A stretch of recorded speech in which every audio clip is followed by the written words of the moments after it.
Imagine this: a city crumbling before your eyes. No earthquakes, no catastrophic events. It's the people in it that are tearing it apart. All these abandoned buildings resemble empty souls. It takes a toll that you feel empty inside. But there are more empty churches in this city than empty strip clubs and bars. These thugs are here with their fancy new cars. Don't think about the problems that escalate. But today, doesn't matter what your caddy lacks. If there's a problem, especially in these cities. But why is it that the streetlight seems to be the only thing shining in these cities? Where's the thing defining us? I know it's not drugs, even though the streets overflow with potholes and potheads with dreads.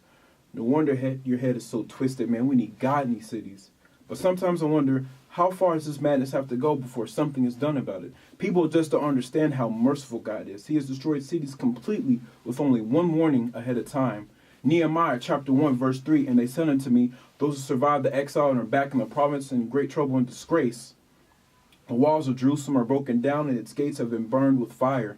Now what cities that remind you of? Let's not forget about Sodom and Gomorrah. It's like the Hunger Games out there. People annihilating each other, desperately trying to survive while others are catching fire. I'm tired of hearing that times are set to 420 on teens' watches. It's a broken city.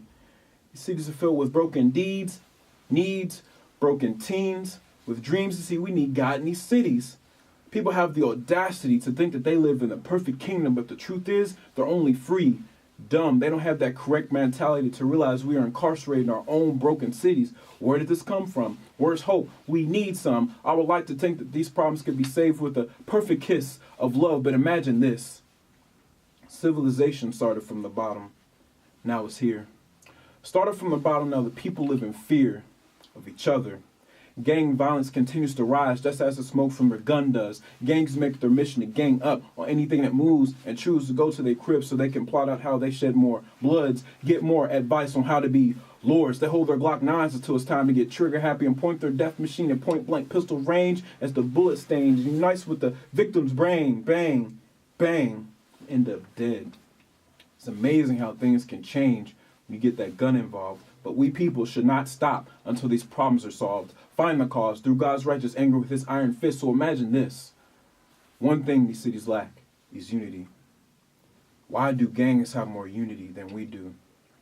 Why do secret organizations have more unity than we do? Why does a bullet have more unity with someone's head than we do?